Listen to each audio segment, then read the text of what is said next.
Magkano na nga ba ang estimated sahod sa YouTube ngayong 2026 ng isang Filipino at German couple vlogger na si Archie at Ann? Kilala rin sila sa tawag na We Call It Home. Si Archie ay isang Filipino at si Ann naman ay isang German. Marami ang sumusubaybay sa couple vlogger na ito dahil sa kanilang pagiging family-oriented. Mabait, palaging kalmado, at mataas ang pasensya sa bawat isa. At syempre, marami rin ang humahanga dito kay Archie dahil sa kanyang talento sa pagluluto. So yun mga idol, si Archie at Ann nga pala ngayon ay meron ng total video views sa kanilang YouTube channel na umabot na sa 58,638,741. At may subscribers na umabot na sa 247,000 sa kasalukuyan. Kaya atin nang aalamin at pag-uusapan kung magkano na nga ba ang estimated sahod sa YouTube ni Archie at Ann ngayong 2026. At gamit ang public data na mula sa Social Blade, ay ating malalaman o makikita ang estimated sahod sa YouTube ni Archie at Ann ngayong 2026. At sa mga hindi pa nakakaalam, ang Social Blade nga pala ay isang public website na kung saan kahit sino ay pwedeng tumingin sa analytics at estimated earnings ng isang YouTuber or influencer. Hi, Jesus. Aren't you awesome? Yeah, thank you, thank you. I'm sorry for you because I'm very happy with my impact. It's okay. At narito, ang YouTube analytics ni Archie at Ann na mula sa public data ng Social Blade. Dito sa kanilang subscribers ay nasa 247,000 na. Video uploads naman ay nasa 431 na. Total video views naman ay nasa 59 million na. At ginawa ni Archie at Ann ang kanilang YouTube channel noong October 11, 2019. At dito naman sa baba mga idol, ang total grade nila ay nasa letter C positive. Social Blade rank ay pang 439,438. Subscriber rank ay pang 2,073. Video views rank naman ay pang 450,795. At dito naman sa country rank at category rank, ay wala pang nakalagay. So yun mga idol, dito naman tayo sa kanilang subscribers noong last 30 days, ay merong pumasok na 2,000 subscribers. At dito naman, sa kanilang video views noong last 30 days, ay merong pumasok na 1,400,000 views. So yun mga idol, dito naman tayo, sa daily channel metrics ni Archie at Ann, noong last 30 days. Makikita natin dito, ang pumasok na subscribers, pumasok na video views, at ang kanilang estimated earnings, sa bawat araw. Pero mga idol, ang titingnan natin dito, ay ang daily average, at weekly average. Pero bago natin ipagpatuloy ang video na ito, mga idol, gusto ko lang ipakita sa inyo, ang isang money ipon challenge binder, na nabili ko sa Shopee, sa halagang 139 pesos. Sobrang quality niya, dahil matibay yung plastic, hindi madaling masira. Meron itong 100 pages, at kung tig 50 pesos ang ilagay mo at napuno mo ito, ay meron kang 5,000 pesos. Pero syempre, kayo na bahala, kung anong gusto nyong ilagay na pera. Kung gusto nyong bumili nito, e-click nyo lang ang more sa ibaba ng video. Tapos e-click mo itong Shopee link, pagkatapos mong e-click ang Shopee link, ay mapupunta ka na sa Shopee, at diretso ka na sa item, na Money Ipon Challenge Binder. Dito mga idol, pwede kang mamili ng color, merong blue, pink, green, purple, dark green, at black.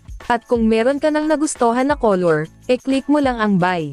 Umpisahan na nating mag-ipon mga idol, para sa kinabukasan. So yun mga idol, back to the video na tayo. Simulan natin dito, sa daily average. Dito sa kanilang subscribers sa loob ng isang araw, ay merong pumasok na 67 subscribers. At sa kanilang video views naman sa loob ng isang araw, ay merong pumasok na 47,107 views.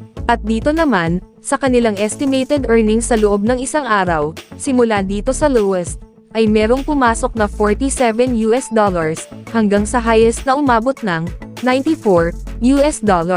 At kung i-convert natin ito sa Philippine Peso, ang katumbas nga pala ng $1 sa Philippine Peso ngayon ay nasa 59 pesos. So yun mga idol, ang katumbas ng $47 sa Philippine Peso ay nasa 82,773 pesos.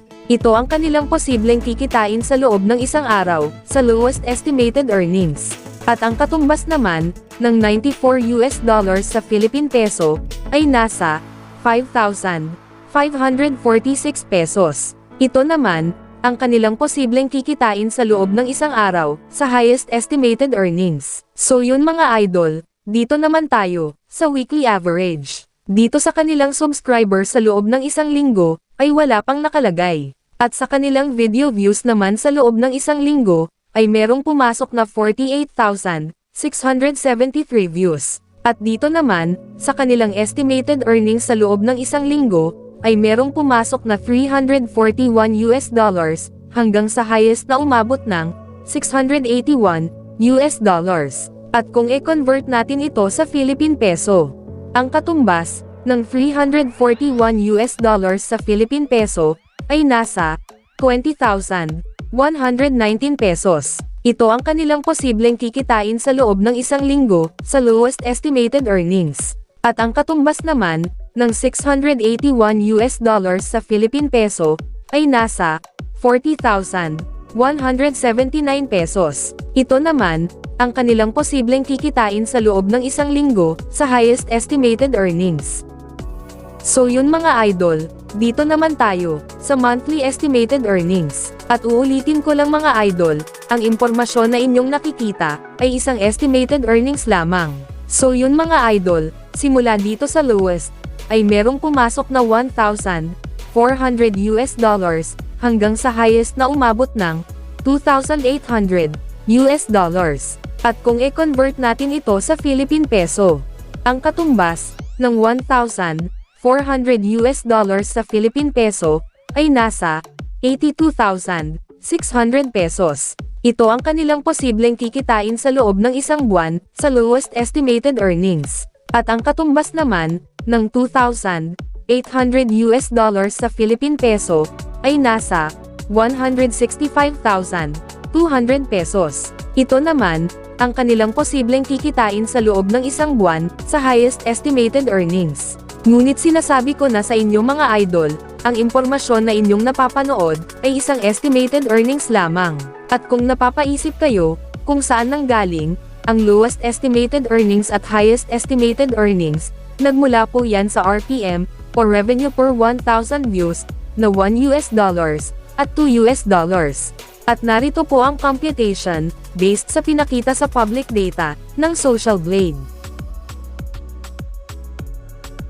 At yung highest estimated earnings na ating nabanggit, ay makukuha lamang yan ni Archie at Ann, kung ang lahat ng nakapanood sa kanilang YouTube videos noong last 30 days, ay hindi nag-skip ng ads. Pero bihira lang, na walang mag-skip ng ads, kaya dito lang malapit ang estimated earnings ni Archie at Ann, sa lowest estimated earnings. So yun mga idol, hanggang dito na lang ang video na ito. Maraming salamat po mga idol, sa panonood.